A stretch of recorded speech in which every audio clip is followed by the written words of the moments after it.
There is a moment in the Golden Age arc that every Berserk fan knows by heart. A single panel that captures the sheer, blinding charisma of Griffith. He sits atop his white horse, bathed in sunlight, looking not like a mercenary, but like a god who has deigned to walk among mortals. It is the image that sold Guts and us on the dream. But today, I want you to close your eyes and shatter that image. I want you to strip away the silver armor, the pristine white hair, and the detached, ethereal gaze of the white hawk. Instead, I want you to imagine a different figure at the vanguard of the band of the hawk. Imagine a leader not defined by a cold, distant dream of a kingdom in the sky, but one rooted firmly in the blood and mud of the earth. Imagine a commander whose charisma comes not from divine ordination, but from a ferocious protective warmth that burns like a hearth in the middle of a winter storm. Imagine Casca. Welcome, fellow strugglers, to a journey into one of the most fascinating what-ifs we could possibly explore in the dark, twisting corridors of Kentaro Miura's masterpiece.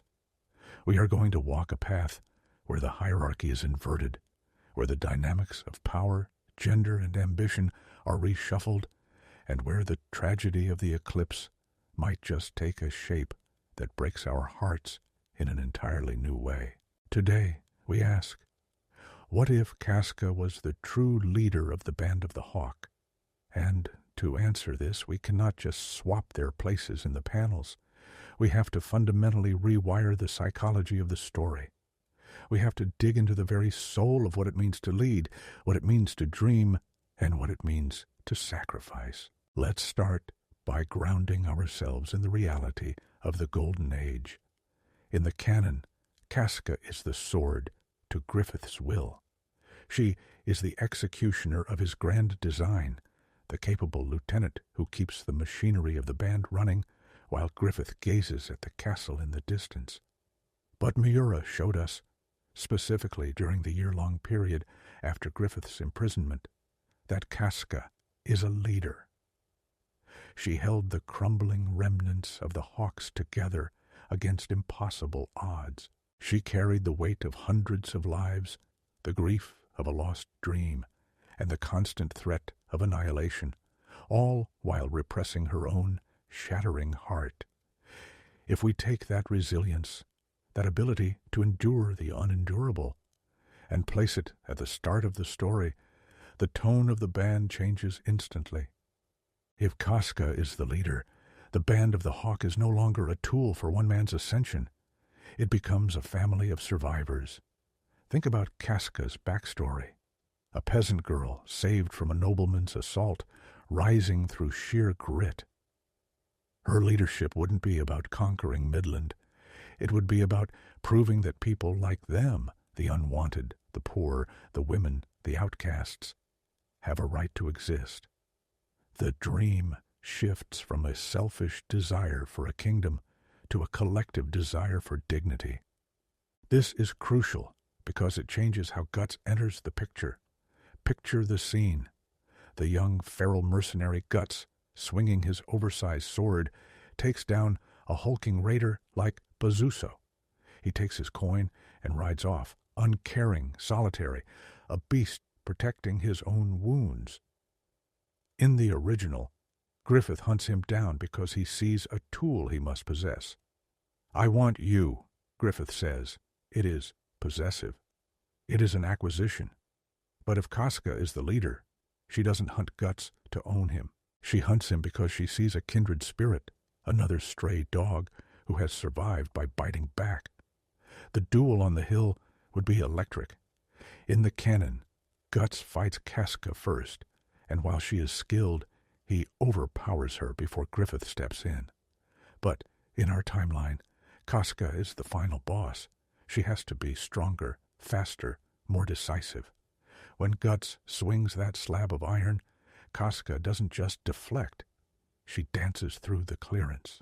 This isn't just a clash of swords. It is a clash of philosophies. Guts fights with the reckless abandonment of someone who expects to die. Casca fights with the ferocious precision of someone who refuses to let her people down. When she defeats him, perhaps by exploiting his lack of technique rather than overpowering him, she doesn't say, "You belong to me." She stands over him, hand extended, and says, "You don't have to die alone." Can you feel the shift in the air? The foundation of their relationship is no longer a triangle with Griffith at the apex. It is a direct line. Guts joins the band not because he was bought, but because he was seen. This recontextualizes the campfire conversations that define the Golden Age. Remember the bonfire of dreams speech? Guts looks at the mercenaries and sees them fueling Griffith's fire. He feels small because he has no fire of his own. But under Casca's command, the bonfire isn't one giant flame reaching for the heavens. It is a circle of warmth where everyone shares the heat. Casca's dream isn't to rise above her men, it is to rise with them. Guts wouldn't feel the need to leave to find his equal standing, because Casca would already treat him as an equal. The tragedy of Guts leaving, the catalyst for the original collapse, might never happen. Or, if it does, it happens for a completely different reason. But we must address the White Falcon in the room. If Casca is the leader, where is Griffith? We cannot erase him. He is too integral to the laws of causality. In this reality, Griffith is the tactician. He is the beautiful, brilliant, terrifyingly ambitious second-in-command.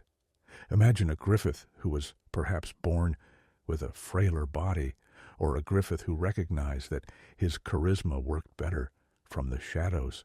He is the one whispering in Casca's ear, the one negotiating the contracts with the nobles, the one who smiles that icy, perfect smile while Casca rallies the troops. He is still the White Hawk, but he is a hawk that perches on the commander's shoulder. And this is where the darkness begins to bleed in, because the crimson behelit, the egg of the king, does not care about titles. It cares about ambition. It cares about the desperation to change the world. In the canon, Griffith carries the behelit openly. In our story, perhaps he still carries it, but his resentment is growing. He sees Casca, passionate, human, beloved Casca, leading his army, living the life of strength he feels he deserves. Every time Casca chooses mercy over political gain, Griffith's hand tightens on the behelit.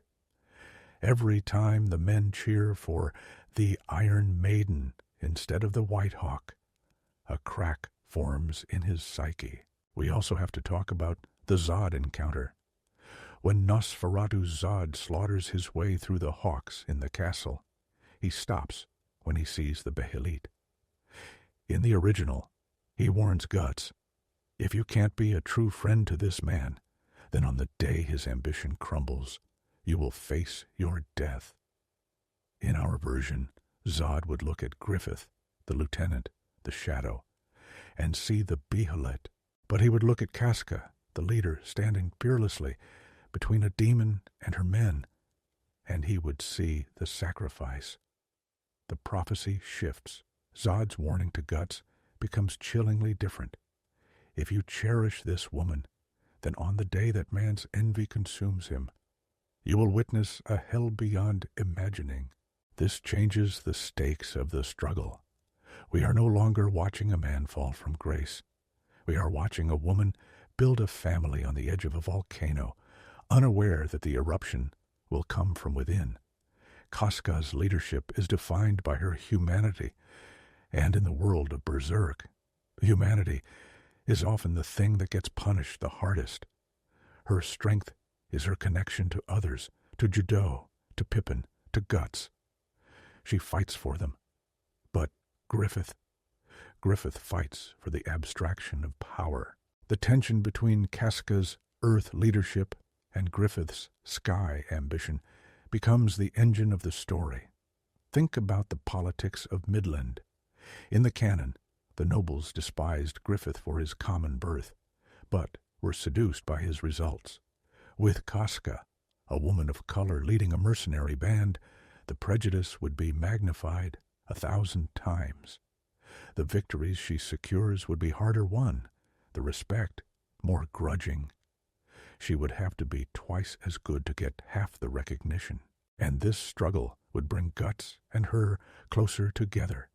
They are both outsiders, fighting a system that wants to crush them. The romance wouldn't be a slow burn born of jealousy and confusion. It would be a forge-welded bond of mutual respect. They are the two swords against the world. But here is the twist that keeps me up at night. If Griffith is the support and Casca is the leader, then the moment of Guts leaving, the snow falling, the duel at dawn, reverses. In the canon, Guts leaves to find his own dream so he can stand by Griffith. In this version, perhaps Guts tries to leave because he realizes he is falling in love with his commander, and he thinks his violence will eventually tarnish her noble struggle. He leaves to protect her from himself, from the beast of darkness that has always lurked in his soul. And when he leaves, it is not Griffith who breaks. It is Casca. Or is it? See, Casca's resilience is her defining trait. If Guts left, she would hurt, yes. She would weep in the privacy of her tent, but she would not make a reckless mistake like sleeping with the princess. She would not throw the band away in a moment of self-destruction. She would tighten her armor, swallow her grief, and get back to work, because people depend on her. And that stability is exactly what would drive Griffith insane. Seeing her endure the loss that would have broken him, seeing her continue to lead without the indispensable Guts, it would prove to Griffith that he is not the main character of this story. And for a narcissist with a direct line to the God hand, that realization is the most dangerous thing in the world. So, as we close this first chapter of our exploration, I want you to sit with this image. Casca, the commander of the Hawks, standing on a ridge overlooking the campfires. She is strong. She is beloved. She has built something real, something human in a world of monsters. Guts is at her side, not as a mad dog, but as a loyal knight. It looks like a happy ending. It looks like they have beaten the odds. But in the shadows of the command tent, Griffith is staring into the chaotic, rearranging face of the Behalit, whispering to the void. The eclipse is still coming, but this time it's not because a dream was crushed. It's because a reality was too bright for the darkness to tolerate. The stage is set. The players are in motion. But as we know, in this world, causality is a spiral, not a straight line. And as we move into the next chapter, we have to ask the terrifying question: when the sky turns dark and the face of God weeps blood, what happens to a leader who fights not for a kingdom, but for the people she loves?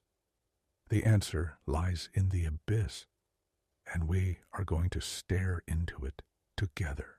We are standing on the precipice of the Golden Age's climax, staring down into the valley where the Battle of Doldry is about to rage. In the original timeline, this was Griffith's masterstroke, the gamble that elevated the Band of the Hawk to nobility. But in our reality, where Casca is the commander, the texture of this battle changes from a tactical gamble into a desperate assertion of existence. You have to understand the political pressure cooker Casca would be operating within. If Griffith, a commoner man, was sneered at by the Midland nobility, Casca would be viewed as an aberration of nature. A woman, a dark-skinned woman, leading the king's vanguard. The nobles wouldn't just be jealous. They would be actively looking for her to fail.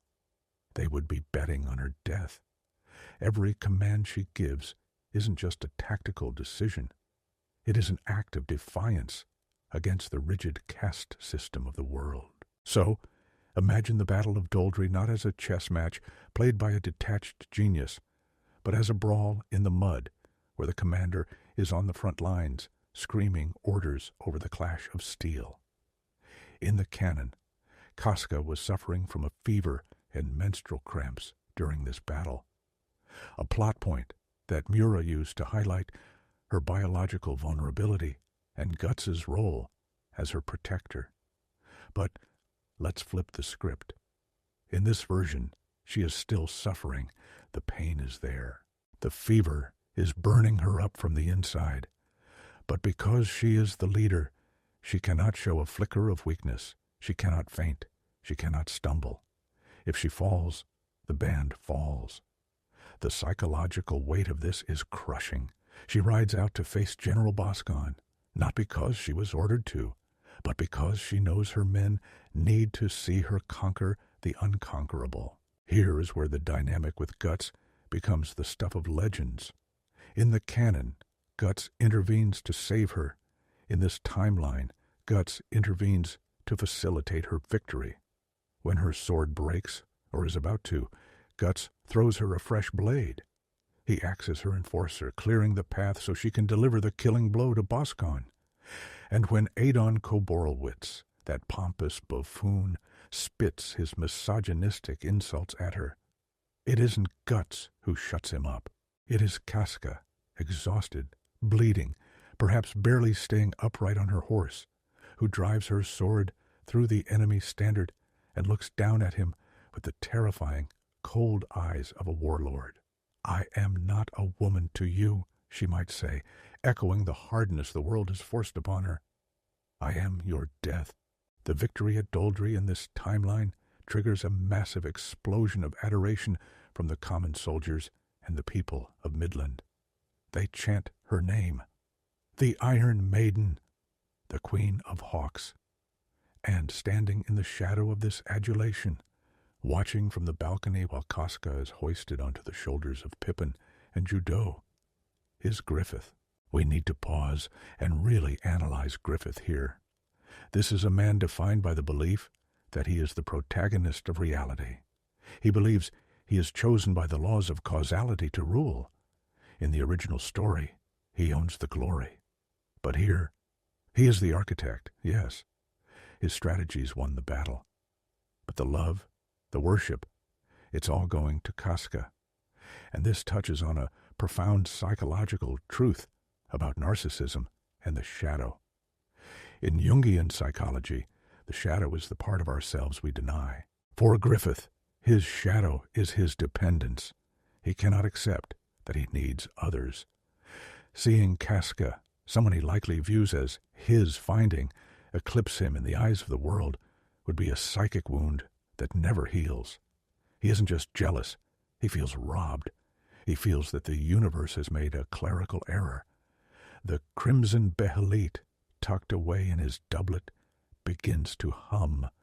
Not a scream yet, but a low, resonant vibration that matches the chaotic frequency of his unraveling mind.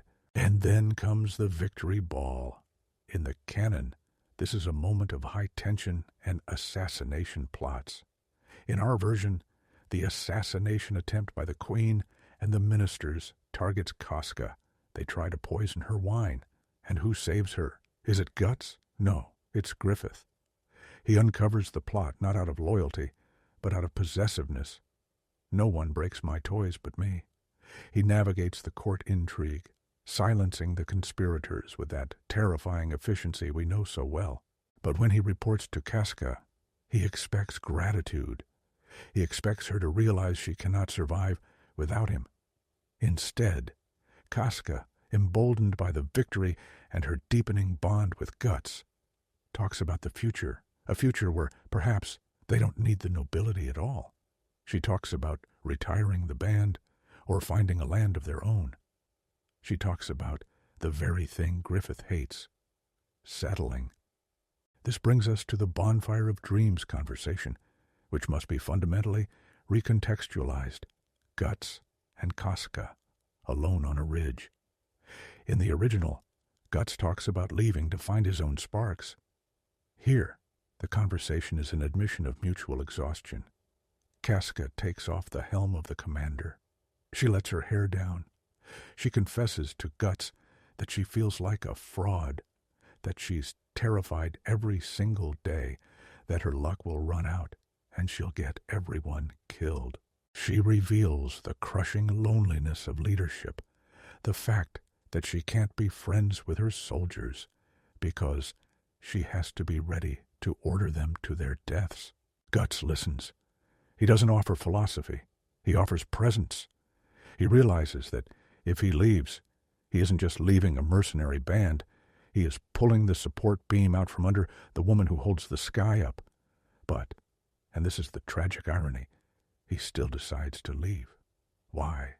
Because he sees the way Griffith looks at them. Guts, with his animal instinct, senses the predator in the White Hawk. He thinks wrongly that he is the source of the friction. If I go, Griffith will calm down.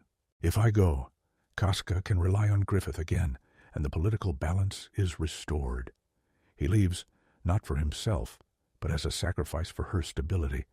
The duel in the snow happens, but this time it's Casca who runs out to stop him, not Griffith. Casca, the commander, orders him to stay. "That is an order, Guts," she screams, her voice cracking, and Guts turns, snow swirling around his cloak, and says the words that shatter her. "I'm not your soldier anymore, Casca. I'm just a man, and I have to go." He walks away. He doesn't fight her. He just walks, because he knows if he fights her, he'll stay.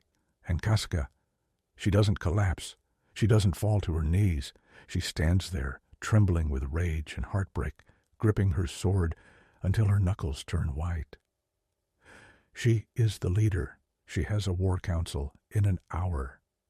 She swallows the scream, turns her back on Guts, and marches back to camp. But Griffith watches this from the window of the castle. He sees Guts leave. He sees Casca heartbroken, but standing tall. And in that moment, his reality fractures. In the canon, Griffith sleeps with Princess Charlotte because he spirals after Guts leaves. He loses control. In this version, his motivation is darker. He sees that Casca is stronger than him. She took the blow of Guts leaving and kept standing. He feels inferior. He needs to assert dominance over the kingdom, over the narrative, over fate itself. He seduces Charlotte not as a comfort, but as an act of conquest. He wants to burn the kingdom down, to force Casca into a corner where she must rely on him again. It's a self-destructive power grab. He gets caught. The king of Midland, enraged, throws him into the Tower of Rebirth.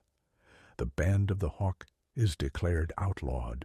Now, look at the year of the fugitive through Casca's eyes. In the canon, she had to step up and become the leader she never wanted to be. In this version, she is the leader, but she has been stripped of her legitimacy. She goes from general to bandit queen. The pressure is exponentially higher because the failure is hers to own. She blames herself for Griffith's capture. I should have seen it coming. I was too distracted by Guts leaving. The guilt eats her alive.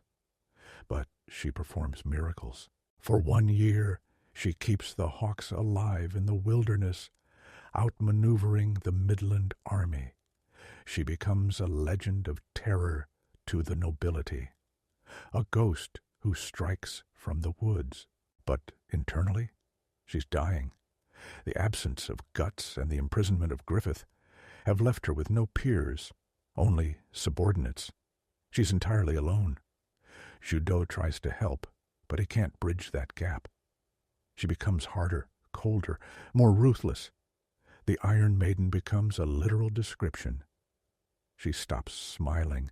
She stops sleeping. She becomes a machine of survival. Then the rumors reach her, the location of Griffith, the Tower of Rebirth. She knows it's a suicide mission, but she also knows the Hawks are fraying. They need a symbol. They need their tactician back. She plans the rescue. And just as the wolves are closing in, just as a mercenary band attacks their camp, and Casca is cornered, fighting 3 men at once, exhausted, sword chipped. A massive slab of iron cleaves through a man, horse, and all. The black swordsman returns. The reunion between Guts and Casca here is not the clumsy, angry wrestling match of the anime. It is a collision of 2 broken planets. Guts sees her, gaunt, eyes shadowed, armor scratched, and he sees what his departure did to her. He sees the weight she's been carrying, and Casca sees him, bigger, scarred, carrying a sword that looks like a tombstone. The anger she feels is nuclear. She punches him. She screams at him. She lets out a year's worth of repressed fury. "You left me. You left us to rot." And Guts takes it. He stands there and takes every blow until she collapses into his chest, sobbing. This moment is pivotal. It reestablishes their bond, but on a deeper, darker level. They are no longer just warriors. They are survivors of their own bad choices. They reconcile not with words of love, but with a silent pact. We get Griffith back. Then we leave. We leave this whole cursed kingdom behind. They launch the rescue mission. They descend into the damp, rat-infested bowels of the Tower of Rebirth. The atmosphere is suffocating. Miura's art would be heavy with shadows here, the torchlight flickering on wet stones. They fight their way down, cutting through guards with a synchronization that is terrifying to behold. Guts is the hammer. Casca is the scalpel. They reach the cell. And this is the moment where the horror truly begins. In the canon, seeing Griffith broken is a shock because he was the symbol of perfection. Here, it is a double tragedy.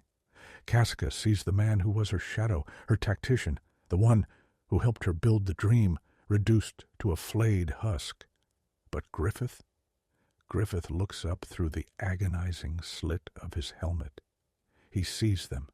He sees Guts and Casca standing together, bathed in the torchlight, radiating health, strength, and unity. He sees the 2 people he viewed as his possessions, his sword and his shield, looking down on him with pity. Pity. The one thing a god cannot endure. If Casca is the leader, Griffith's torture has likely been focused on his ego. The torturer would have whispered to him for a year, "She's doing fine without you. The woman is leading them better than you ever did. They've forgotten you." So when he sees them, he doesn't feel relief. He feels a hatred so pure, so absolute, that it transcends human emotion. He sees Casca's hand resting on Guts's arm, a gesture of intimacy he can never have, a connection that excludes him. They carry him out. The escape is harrowing. The wild encounter happens, serving as the grotesque appetizer for the cosmic meal to come. In this version, when Wild taunts them, he focuses on Casca. Is this the leader? A little girl playing soldier? Casca dissects him. With Guts's help, they put the beast down, but not before Wild whispers something to Griffith. "Your baggage now, pretty bird. She's the hawk. You're just the broken egg." The psychological dismantling of Griffith is complete. As they ride in the carriage, fleeing towards the border, the dynamic is excruciating. Casca is trying to be tender, trying to nurse him, but every touch feels like acid to Griffith. He looks at her and sees the usurper. He looks at Guts and sees the traitor. He looks at himself, mute, tendon-slashed, powerless, and realizes he has become the earth, while they have become the sky. The inversion is total. And then The carriage hits a bump. The behelit, which had been lost and found in the flow of causality, tumbles out of his rags. It stares at him with its jumbled features. The sun begins to set, but the light is wrong. It's too red. The birds stop singing. The wind dies. We are approaching the lake. The interstice is opening. In the original, Griffith activates the behelit because he realizes he can never reach his dream. But here, the trigger is different. He activates it not to reach his dream, but to destroy theirs. He activates it because he cannot bear to live in a world where Casca is the hero and he is the victim. He activates it to reclaim his status as the protagonist, even if it means becoming the villain. The desire is specific. I sacrifice. But he doesn't just sacrifice the band. In his twisted, agonizing mind, he specifically wants to sacrifice the bond between Guts and Casca. He wants to defile the very thing that made them strong, the thing that excluded him. The sky bleeds. The giant hand rises from the lake. The four God Hand members descend on their Escher-like stairs. Void speaks about the laws of causality, but as the demons surround the terrified hawks, all eyes are not on Griffith. They are on Casca. She is the commander. She draws her sword, her hand shaking, looking at the impossible nightmare surrounding them. She shouts orders, trying to form a defensive perimeter, trying to make sense of madness with military logic. Form up. Protect the carriage. Protect Griffith. The irony rips through the air like a scream. She's trying to protect the very thing that has just sold them all to hell. The eclipse begins. And this time, the tragedy is not just the loss of life. It is the systematic dismantling of a leader who did everything right. Casca didn't fail. She didn't sin. She just loved. She just endured. And in the universe of Berserk, that is often the gravest sin of all. As the demons close in, we have to prepare ourselves, because what happens next will determine the fate of the Black Swordsman and the broken commander. The sacrifice is branded. The feast begins. And in the center of the whirlwind, the White Hawk is about to be reborn. But the nature of his rebirth and the specific horror he inflicts will be shaped by the jealousy of a man who was surpassed by the woman he thought he owned. Are you ready to walk through the gates of hell? Because the brand is bleeding, and the night has just begun.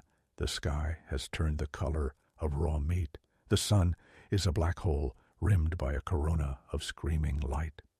We have crossed the threshold, fellow strugglers, and we are now standing inside the eclipse. But remember, this is not the eclipse you know. In the canon, the band of the Hawk was a headless chicken, panicked and confused because their leader, Griffith, was an invalid, and their acting commander, Casca, was overwhelmed by the sheer scale of the horror. But in our timeline, Casca is the commander. She is the Iron Maiden who held them together for a year in the wilderness. So, when the apostles begin their feast, the initial reaction of the band is different. It is not immediate rout. It is a desperate, doomed attempt at formation. Casca screams orders. Back to back. Pippin, hold the flank.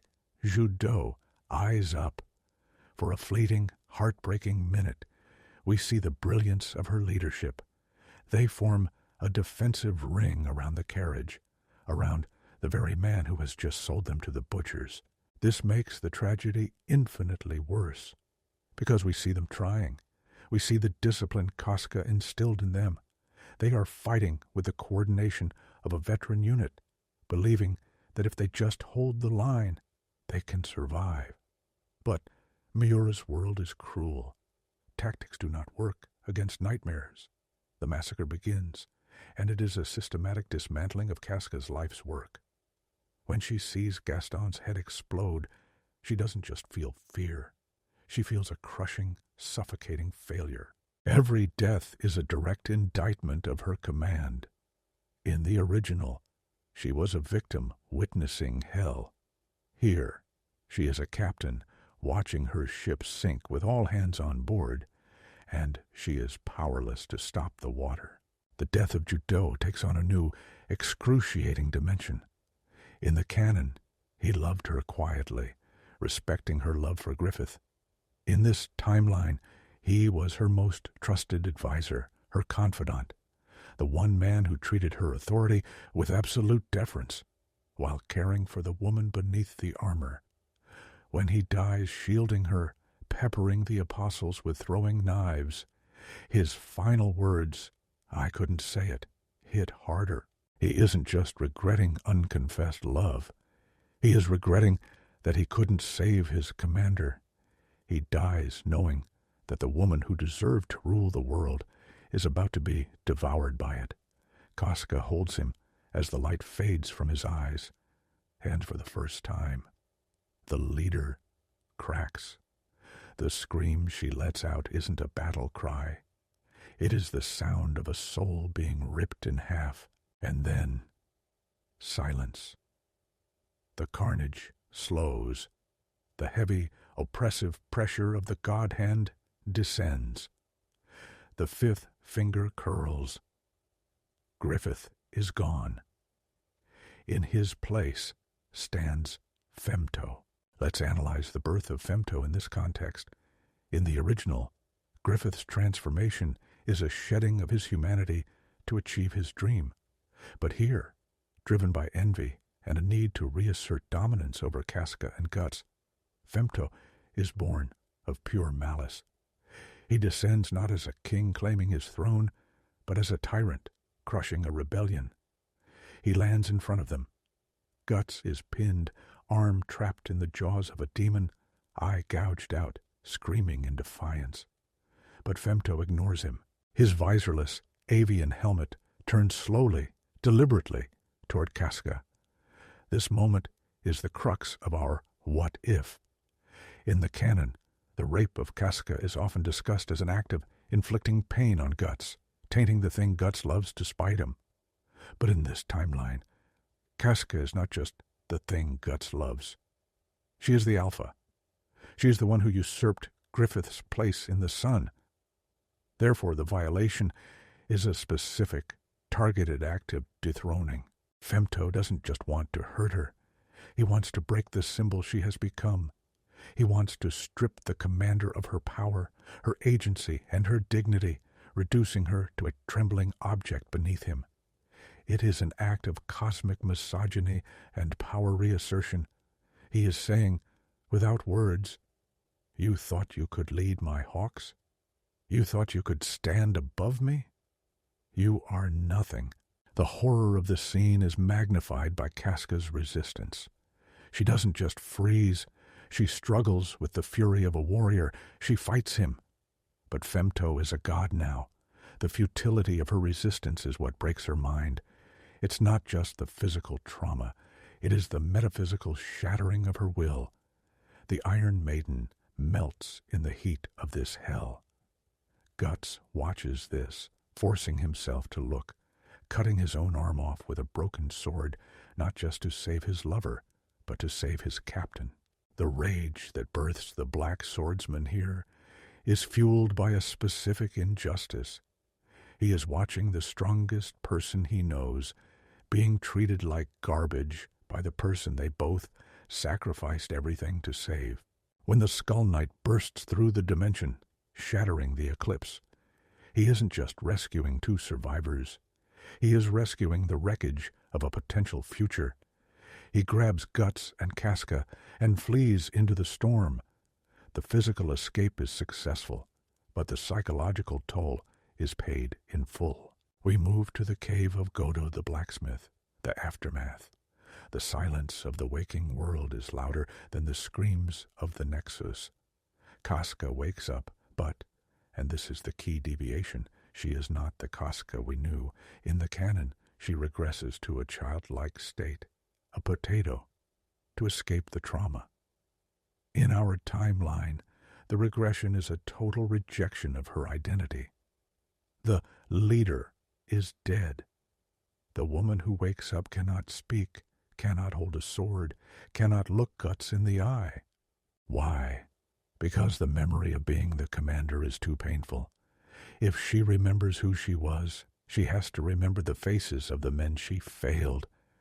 She has to remember the specific humiliation of her dethroning. To survive, she must cease to be the strong woman. She retreats into complete infantile oblivion because the burden of her former strength is what killed her family.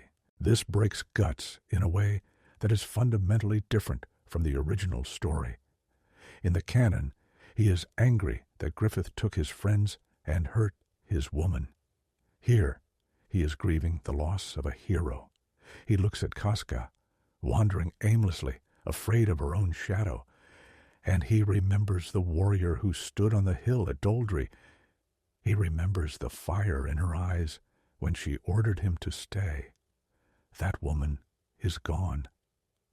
Griffith didn't just rape her, he erased her. Guts is now the sole keeper of the memory of Commander Casca. He is the archivist of a lost history. This recontextualizes the birth of the Black Swordsman. When Guts dons the black armor and picks up the Dragon Slayer, he isn't just a man seeking revenge. He is a proxy. He is taking up the burden of leadership that Casca can no longer carry. He becomes the struggler because she can no longer struggle. His rage is fueled by the injustice of wasted potential. "She was better than all of us," he might whisper to the night, "and he turned her into this." Now, let's look at the struggle that follows. The Black Swordsman arc. Guts leaves Casca in the cave, a decision that is even more controversial here. In the canon, he leaves because he is consumed by rage. Here, he leaves because he cannot bear to see her like this. Every time he looks at the regressed Casca, he sees his failure to protect the commander. It is too shameful. He goes to hunt apostles not just to kill them, but to run away from the ghost of the woman who used to lead him.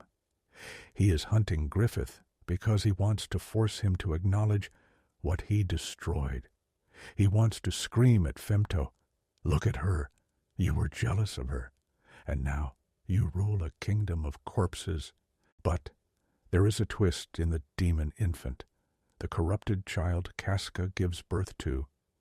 In this timeline, the child is the physical manifestation of the corrupted bond between the leader, Casca, and the usurper, Griffith.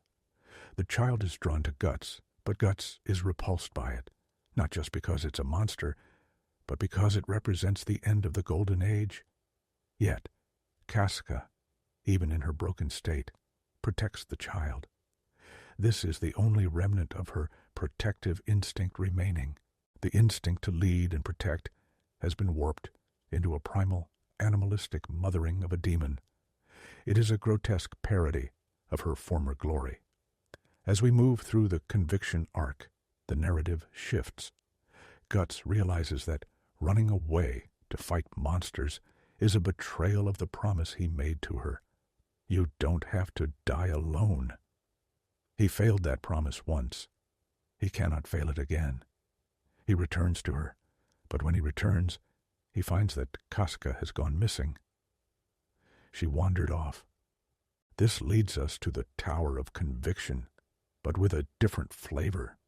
The heretic crowds are drawn to Casca, not just because she is a witch, but because even in her madness she has a strange, magnetic charisma. The ghost of the leader still clings to her. People follow her instinctively, even though she can't speak. She becomes a silent messiah for the wretched, a dark mirror of the White Hawk, who is mesmerizing the world. The irony is palpable. Griffith needs magic and light and theater to lead. Casca leads simply by existing, even when she's broken. At the tower, when Griffith is reborn into the physical world, the confrontation is electric. Guts sees the reborn Griffith, pristine, glowing, godlike, and he looks at Casca, muddy, terrified, surrounded by horrors. The visual contrast is the thesis of the series. The lie versus the truth. The shiny false god versus the broken, resilient human. Griffith looks at Guts, but then his eyes slide to Casca. Does he feel guilt? No. He feels victory. He sees her broken state as proof that he was right to sacrifice them. I am the only one who can stand at the summit, his eyes say. She was just a pretender, but Guts realizes something in that shadow of the tower. He realizes that getting Casca's mind back isn't just about fixing her. It's about restoring the balance of the world. As long as Casca is broken, Griffith's victory is absolute. But if the commander returns, if the Iron Maiden can be forged anew from the wreckage, then the dream isn't dead. It's just sleeping. The chapter closes as Guts helps Casca onto the boat, or the journey to Elfhelm begins. He looks at her, curled up, traumatized.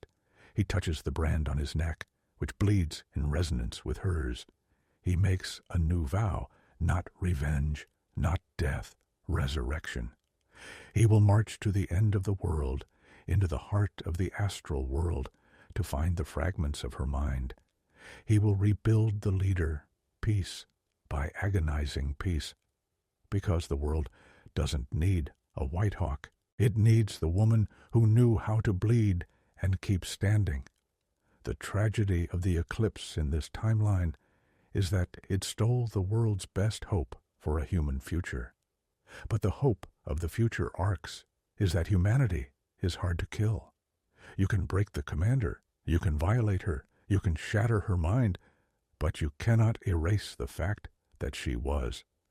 And Guts is going to make damn sure that she is again. As we prepare for the final chapter of this script, we have to ask, what happens if they succeed? What happens if Casca, the true leader of the Band of the Hawk, wakes up in Elfhelm with her memories intact? Does she want revenge? Does she want peace? Or does she want to finish the war she started? The answer might destroy Guts, but it might just save the world. We are now walking the lonely path of the Black Swordsman, but the weight on Guts's shoulders is different. In the canon, Guts is driven by a chaotic mixture of revenge and the need to protect Casca, who has become a burden, a childlike entity stripped of her agency. But in our What If, where Casca was the commander, the dynamic of the Conviction and Millennium Falcon arcs shifts from a protective escort mission into a pilgrimage of restoration. Guts isn't just dragging a victim through the mud. He is carrying the shattered remains of the only leader he ever believed in. Think of the psychological toll this takes. Guts is a man who respects strength above all else. To see the woman who once commanded armies, who stood toe-to-toe with Adon and Boscon, now reduced to a babbling, fearful shadow, it is a daily, living insult. It is a constant reminder of Griffith's ultimate victory. Every time Casca trips, every time she screams at a ghost, it is Femto laughing from the astral plane. Let's look at the introduction of the new party members through this lens, specifically Farnese. In the original, Farnese is a repressed noblewoman who initially hunts Guts, then becomes fascinated by his strength and the darkness that surrounds him. She eventually becomes Casca's caretaker as a way to find her own utility. But in our timeline, Farnese's obsession would take on a different flavor. Farnese comes from a world of rigid nobility where women are pawns. When she joins Guts and learns the truth that this mad witch she has been dragging around was actually the legendary commander of the Band of the Hawk, the woman who rose from peasantry to lead the king's vanguard, her world view would shatter. Farnese wouldn't just be babysitting. She would be studying Casca with a mix of horror and reverence. She is looking at a fallen queen. This gives Farnese's character arc a much more potent trajectory. She isn't just learning magic to be useful. She is learning magic to resurrect an idol. She wants to know if a woman can truly be that strong, and she can only find out if she helps put the pieces back together. This reframes the entire journey to Albion. When Guts is fighting the Holy Iron Chain Knights, he isn't just shouting, "Don't touch her," because he loves her. He's shouting it with the ferocity of a royal guard protecting a deposed monarch. The scene in the cave, where Casca is frightened by the spirits and Guts holds her, becomes a tragedy of lost roles. In the past, she was the one who held the band together. Now, she cannot even hold herself together. Guts is forced to become the leader by proxy, a role he hates, a role he only accepts because the true leader is absent. He is the steward of Gondor, waiting for the king to return, but terrified that the king is gone forever. Then we arrive at the Hill of Swords. This is one of the most critical junctures in the entire series, and in our timeline, it is devastating. Griffith has been reborn. He stands amidst the snowy graves of the Hawks, pristine, beautiful, the absolute master of his destiny. Rickard is there, confused. Guts arrives, sprinting up the hill, lungs burning. But look at the interaction. In the canon, Griffith says, "I came to see if I would feel anything." He looks at Guts. He looks at Casca. He feels nothing. In our version, the cruelty is far more precise. Griffith looks at Casca, who is cowering behind Guts, drooling, eyes wide and empty, and he smiles. Not a warm smile, but a smile of validation. He sees the commander, the woman who threatened his ego, who led his army better than he could when he was gone, reduced to a scared animal. This confirms his godhood. He thinks, this is the natural order. I am the sky. She is the dirt. When Guts attacks, the rage is different. It isn't just, "You killed my friends." It is, "You mocked her legacy." The clash with Zod, the destruction of the mine, it all plays out. But the emotional undercurrent is the desecration of Casca's dignity. And when Griffith flies away on Zod, leaving them in the snow, the silence that follows is heavier. Guts realizes that killing Griffith isn't enough. Mere death is too good for him. To truly defeat Griffith, Guts must prove him wrong. He must prove that the dirt can rise again. He must fix Casca not just for love, but for spite. This brings us to the introduction of the Berserker armor. The armor is a manifestation of the wearer's rage and pain. In the canon, the beast of darkness tempts Guts to destroy Casca because she is a burden that prevents him from killing Griffith. Bite her, kill her, then you will be free. In our timeline, the beast's logic is more twisted. The beast whispers to Guts that killing Casca would be an act of mercy. "Look at her," the beast would growl in the back of his mind. "She was a warrior. She was a king. Now she is a pet. End her shame. Let her die with dignity rather than live as this mockery." This psychological battle is far more intense for Guts. He isn't just fighting the urge to kill. He is fighting the urge to euthanize the legacy he loves. He has to convince himself every day that a broken Casca is better than a dead commander.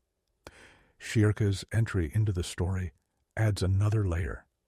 Shirka is sensitive to awed, to the spiritual weight of people. When she meets Casca, she wouldn't just see a retarded woman, as the coarse terminology of the world would put it. She would see a spirit that is colossal but fractured. She would see the aura of someone who carried thousands of lives. Shirka would treat Casca with the respect due to a sleeping titan. This validates Guts's mission. It tells him, you aren't crazy. She is still in there. The dynamic of the RPG party, Guts, Shirka, Farnese, Serpico, Isidro, becomes centered around this mission of restoration. They are not just wandering, they are on a quest to retrieve the soul of their leader. As they board the boat and head toward Elfhelm, we must explore the corridor of dreams concept before they even arrive. We get glimpses of Casca's internal state. In the canon, she is afraid of Guts. She bites him, runs from him. Why? Because he reminds her of the trauma. In our version, she fears him for a more complex reason. Guts, with his giant sword and his scars, is the living embodiment of war, and war is what destroyed her. She was the commander of war, and it ate her alive. She retreats from him because she is retreating from her own identity. Every time Guts tries to train Isidro or sharpens his sword, Casca hides. She is rejecting the sword. This is heartbreaking for Guts, who only knows how to communicate through the sword. The thing that connects them, violence and struggle, is now the wall between them. Now let's fast forward to the arrival at Elfhelm, the land of the Flower Storm Monarch. The beauty here is overwhelming, a stark contrast to the brutal world they left behind. But the tension is skyrocketing. The ceremony to heal Casca is prepared. Shirka and Farnese must enter the corridors of her dreams to find the fragments of her mind. This sequence, in the canon, is a masterpiece of visual storytelling. In our Commander Casca timeline, it becomes an archaeological dig into the Golden Age. When Shirky and Farnese enter the dreamscape, they don't just see a desolate wasteland. They see a battlefield frozen in time, a graveyard of swords stretching to the horizon. The sky is the color of the eclipse, and wandering through this wasteland is the dog, the small three-legged dog that represents Guts in Casca's mind. But what does Casca represent? In the canon, she is a broken doll in a coffin. Here, perhaps, she is a rusted suit of armor standing upright but hollow, filled with thorns. As Shirka and Farnese collect the fragments, they aren't just collecting memories of trauma. They are collecting memories of triumph. They pick up a shard and see Casca rallying the troops at Doldry. They pick up another and see her defeating Adon. Farnese watches these memories and weeps, not out of pity, but out of awe. She realizes finally and fully who this woman was. She sees the strength that was stolen. This recontextualizes the trauma shards. The eclipse memories, the rape, the slaughter, are not just violations of a woman. They are the systematic dismantling of a hero. The monster in the dream, the hawk, is tearing down the banners, breaking the swords, burning the camp. It is an assault on her purpose as much as her body. The journey through the dream reaches its climax. They have the final piece, the heart. In the canon, the final piece is the memory of the corrupted child and the act of the eclipse itself. Shirka warns Farnese, if we put this back, she will remember everything. The pain might destroy her again. But there is another risk here. If they put the piece back, the commander returns. And the commander is a warrior. Does she want to wake up? Or is the oblivion a strategic retreat? Shirka and Farnese approach the hollow armor or the doll at the center of the storm of thorns. They place the heart inside. The dreamscape begins to collapse. The darkness swirls. The dog barks, dragging the coffin armor toward the light. We cut back to the real world, the cherry blossom storm of Elfhelm.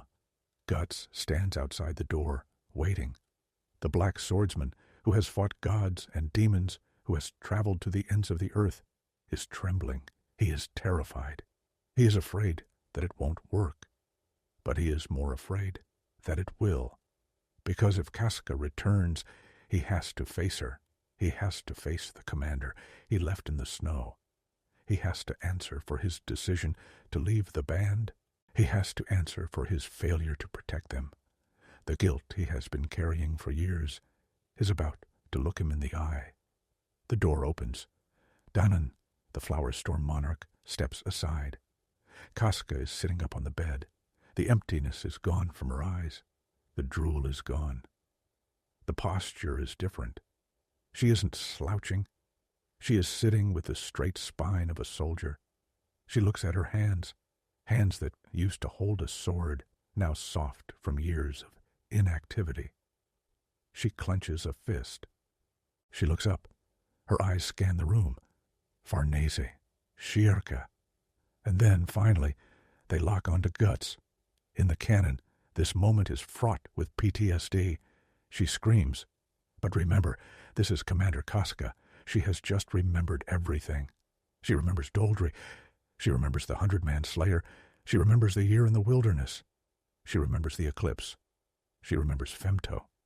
She remembers the years of being a dog herself, dragged around by Guts. The shame, the rage, the sorrow, it all hits her at once.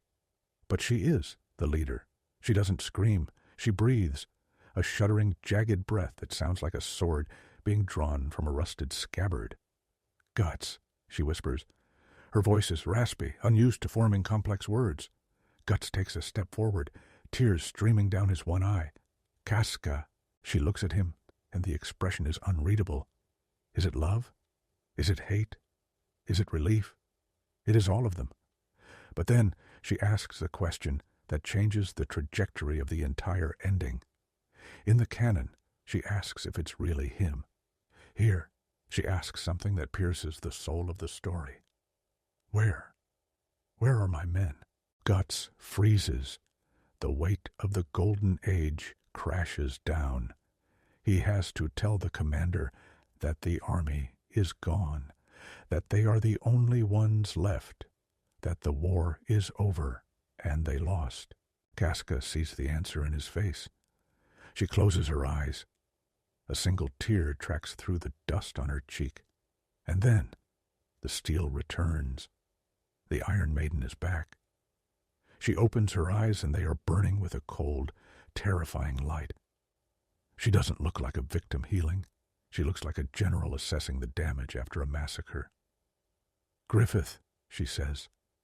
The name hangs in the air like a curse. He has a kingdom now, doesn't he?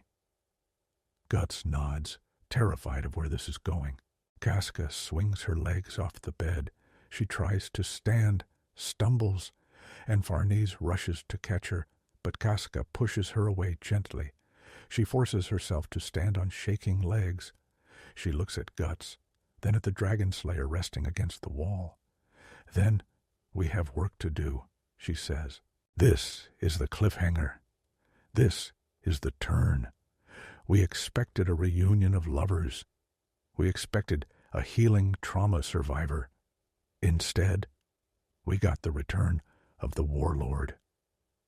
But herein lies the tragedy and the tension for our final chapter. Is she really back, or is this a facade to keep her mind from shattering again? Can a broken leader lead a broken swordsman against a god? And what happens when the moon child, the boy who shares a body with Griffith, comes to visit his mother, the commander who wants his alter ego dead? The stage is set for the final confrontation. Not a duel of swords, but a war of wills. The hawk versus the hawk, the dream versus the reality. We are moving into uncharted territory now, fellow strugglers. The cure was not the end. It was just the rallying cry for the final charge. The silence that hangs in the room after Casca declares, "We have work to do," is not the silence of resolution. It is the silence of a dam holding back a tidal wave. We are witnessing a tragedy of Greek proportions unfolding in real time. You might think, initially, that this is the cool outcome, the return of the badass commander. But I want you to look closer. Look at her hands. They are trembling. Look at her eyes. They are too wide, too focused. This is not a healthy return to duty. This is a desperate, frantic attempt to build a fortress out of the only identity she has left. Casca cannot be the victim, because that would mean accepting what was done to her. She cannot be the lover, because intimacy requires a vulnerability she can no longer afford. So, she retreats into the commander. She puts on the armor of the leader, because it is the only thing holding her atoms together. And Guts sees it. This is the heartbreak of the final chapter of our What If. He doesn't see a general. He sees a woman standing on a fracture line, daring the earthquake to swallow her whole. We spend the next fictional weeks on Elfhelm exploring this excruciating dynamic. The denizens of the island, the innocent elves, the mages, they see a recovery. But the party members see the cracks. Farnese, who idolized the idea of the commander, now has to deal with the reality of a woman who is ruthlessly critical of herself, who pushes her body through training drills until she vomits, who screams at Isidro not out of malice, but out of a terrifying panic that weakness leads to death. Casca is trying to militarize a peaceful island because her mind is still trapped in the eclipses. She is preparing for an attack that isn't coming until it does. This brings us to the inevitable arrival of the Moonlight Boy. In the canon, the boy is a source of confusion and maternal warmth. In our timeline, the boy is a paradox that threatens to rip Casca's psyche apart all over again. The boy shares a body with Griffith. We know this. But consider Casca's perspective as the leader. She feels an overwhelming biological compulsion to protect this child, a remnant of her mad years, the demonic infant instinct. But her rational mind, the mind of the tactician, screams that something is wrong. When the boy appears on the shores of Elfhelm, climbing into her lap, Casca is paralyzed. The commander wants to identify the threat. The mother wants to hold the child. This internal war is the perfect manifestation of the conflict between her humanity and her trauma. She holds the boy, tears streaming down her face, hating herself for the love she feels. She knows deep down that this child is the anchor to her nightmare. And then the moon turns full, the hair grows long, the eyes sharpen, the child vanishes, and in his place, standing amidst the cherry blossoms of Danan's kingdom, is the White Hawk. Let's freeze this moment. In the recent canon chapters, this reunion was defined by a sense of melancholic inevitability. Griffith takes Casca, and she faints. But in our Commander Casca timeline, this scene is a confrontation of equals. Griffith stands there, naked, beautiful, radiating the absolute authority of a god. Guts rushes forward, the dragon slayer raised, the berserker armor screaming to be unleashed. But Griffith doesn't even look at him. He looks at Casca. Why?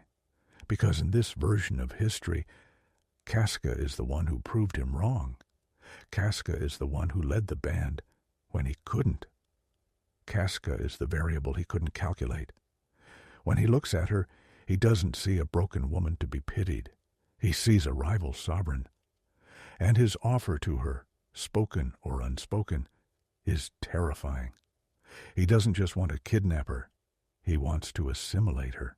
He wants to bring the true leader of the Hawks into his new Falconia to complete his collection of the Golden Age. It is the ultimate act of narcissism. I will own the woman who surpassed me. Casca's reaction is the climax of her character arc. She doesn't faint immediately. She stands. She draws a sword, perhaps a simple training sword she had nearby. She points it at the god hand. Her hand is shaking. Her breath is ragged. The trauma is flooding her brain with images of the eclipse, but she stands. You, she whispers. It is an accusation that carries the weight of 1,000 dead soldiers. But The tragedy of Berserk is that will alone cannot defeat causality. As Griffith moves, the sheer pressure of his spiritual gravity crashes down on her. Her mind, only recently glued back together, begins to fracture under the proximity of the source of her pain. She collapses, not out of weakness, but out of an overload of reality. When Griffith takes her, gathering her into his arms as Zod descends to carry them away, it is not a romantic abduction. It is a capture. Guts slashes in vain, his sword passing through Griffith's phantom form. He watches, helpless, as the woman he spent years trying to save is taken to the one place he cannot reach, the capital of the New World, Falconia. But here is the twist that leaves us with a what-if ending that burns with potential. In the canon, Casca is a prisoner of her own trauma in Falconia. In our version, Casca is a political prisoner. She wakes up in the heart of Griffith's utopia. She's surrounded by luxury, by the new band of the Hawk, demons playing at being knights. And Griffith? He treats her like a guest. He wants her to see his kingdom. He wants her to admit that he did it better. He wants her validation. But Casca, the commander, she doesn't break. She observes. She becomes the spy in the house of the enemy. She realizes that Falconia is a lie, a beautiful cage for humanity before the final sacrifice. And even though she is surrounded by monsters, even though she is traumatized, a spark ignites in her chest. She is the leader of the band of the Hawk, and she is now behind enemy lines. She doesn't need to defeat Griffith with a sword. She needs to defeat him by waking up the humanity he is trying to suppress. She realizes her new mission isn't to escape. It is to rot his kingdom from the inside out. Back on Elfhelm, Guts is destroyed. He failed again. The cycle of loss seems absolute. He sinks into a depression deeper than the ocean. But then, he looks at the people remaining. Farnese, Shirka, Isidro, Serpico. They are devastated, yes, but they are looking at him. And in their eyes, he sees something familiar. He sees the same look the Hawks used to give Casca. They are waiting for orders. Guts realizes that he cannot just be the struggler anymore. He cannot just be the mad dog biting at the darkness. He has to become what Casca was. He has to become a leader. Not a leader of mercenaries, but a leader of a revolution. The mission changes from save Casca to free the world. He realizes that saving Casca and saving humanity are now the same task. He picks up the dragon slayer, not with a roar of rage, but with the heavy, silent resolve of a general accepting a war he didn't start, but will finish. This what-if recontextualizes the entire message of Berserk. It shifts the focus from the singular strength of the Ubermensch, Griffith, to the resilient, messy, communal strength of the human, Casca, Guts. If Casca was the leader, the story becomes a testament to the fact that true leadership isn't about destiny or divine right. It's about the ability to endure suffering for the sake of others. Casca's leadership was defined by her empathy, her struggle, her groundedness. Griffith's leadership was defined by his detachment. In the end, the battle between them is a battle for the soul of mankind. Do we want to be safe, perfect subjects in a demon's garden? Or do we want to be free, scarred strugglers in a dangerous world? As we close the book on this timeline, I want you to feel the resonance of this change. Imagine the final panel, a split screen. On one side, Griffith sits on his throne in Falconia, perfect and cold, with Casca standing in the shadows behind a pillar, her eyes burning with a plotting intelligence, a dagger of resistance hidden in the silk of her dress. On the other side, Guts stands on the deck of the ship leaving Elfhelm, surrounded by his party, pointing his sword toward the horizon, not as a lone avenger, but as the commander of the resistance. The beauty of this what-if is that it doesn't solve the tragedy. It deepens the meaning of the struggle. It tells us that even if you are stripped of your title, your dignity, and your mind, the capacity to lead, the capacity to care, is the one thing that darkness cannot kill. It suggests that Casca was never just a victim. She was the dormant volcano waiting to erupt. And when she finally does, when the Iron Maiden and the Black Swordsman coordinate their assault from inside and outside the walls of Falconia, even the God Hand will tremble. So, what do we take away from this journey into the abyss? We take away a renewed appreciation for the character of Casca. We realize that Miura wrote her with the capacity for greatness from the very first panel. We realize that her tragedy is not just what happened to her, but what was stolen from the world, the loss of a great leader. But mostly, we take away the message that lies at the beating heart of Berserk, that no matter how deep the pit, no matter how impossible the odds, we struggle, we endure, and we do it not because we are chosen by fate, but because we choose each other. Thank you for walking this path with me. Thank you for staring into the what-if and finding the light hidden in the darkness. As you go back to your own lives, remember the Iron Maiden. Remember that leadership is not about the crown you wear, but the weight you carry. And remember, fellow strugglers, that as long as we draw breath, the story isn't over. The campfire is still burning, the dragon slayer is still sharp, and the hawk, the true hawk, is waiting to fly again.